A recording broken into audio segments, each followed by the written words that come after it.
उत्तराखंड निवासी शेफ केशव नेगी की गिरफ्तारी के बाद दिल्ली के मालवीय नगर अग्निकांड ने अब नया राजनीतिक और सामाजिक मोड़ ले लिया है। 3 जून की सुबह दिल्ली के हौज रानी स्थित फ्लोरिश स्टे होटल में लगी भीषण आग में 21 लोगों की दर्दनाक मौत हो गई थी, जिनमें भारतीयों के साथ कई विदेशी नागरिक भी शामिल थे। इस हादसे के बाद दिल्ली पुलिस ने होटल में कार्यरत शेफ केशव नेगी को भी कथित लापरवाही के आरोप में हिरासत में ले लिया। लेकिन गिरफ्तारी के बाद पूरे उत्तराखंड में इस मामले को लेकर बहस छिड़ गई है और सोशल मीडिया से लेकर राजनीतिक गलियारों तक निष्पक्ष जांच की मांग तेज हो गई है। मुख्यमंत्री पुष्कर सिंह धामी ने इस मामले को गंभीरता से लेते हुए दिल्ली की मुख्यमंत्री रेखा गुप्ता से बातचीत की।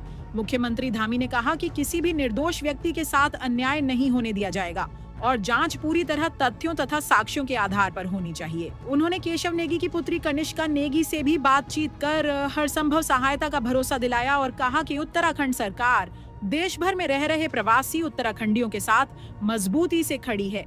इसके बाद हरिद्वार सांसद त्रिवेंद्र सिंह रावत और गढ़वाल सांसद अनिल बलूनी ने दिल्ली पुलिस के वरिष्ठ अधिकारियों से संपर्क कर मामले की निष्पक्ष, गहन और पारदर्शी जांच की मांग की। कांग्रेस प्रदेश अध्यक्ष गणेश गोदियाल ने कहा कि केशव नेगी होटल में शेफ के रूप में कार्यरत थे और उनकी जिम्मेदारी खाना बनाना थी, न कि आग बुझाने की।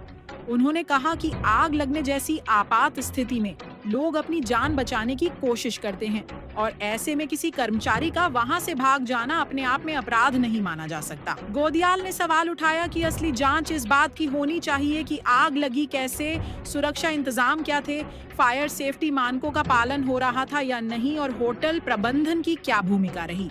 उन्होंने आरोप लगाया कि सरकार और प्रशासन अपनी जिम्मेदारी से बचने के लिए एक साधारण कर्मचारी को निशाना बना रहे हैं। दूसरी ओर पुलिस का दावा है कि हादसे के समय होटल के किचन में मौजूद केशव नेगी ने आग भड़कने के बाद समय रहते न तो होटल स्टाफ और मेहमानों को सतर्क किया और न ही तत्काल फायर ब्रिगेड या पुलिस को सूचना दी। जांच एजेंसियों को संदेह है कि बचाव के दौरान बेसमेंट का जालीदार शटर बंद कर दिया गया, जिससे कई लोग अंदर फंस गए। इसके अलावा आरोप है कि पावर सप्लाई बंद होने से इलेक्ट्रॉनिक दरवाजे लॉक हो गए और लोगों के बाहर निकलने का रास्ता बाधित हुआ।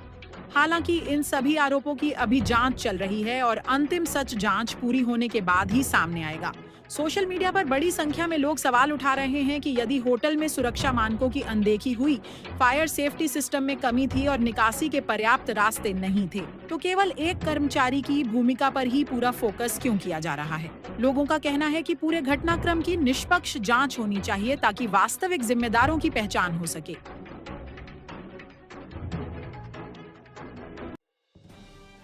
बने रहिए पहाड़ से मैदान की हर खबर के लिए देवभूमि दर्शन के साथ।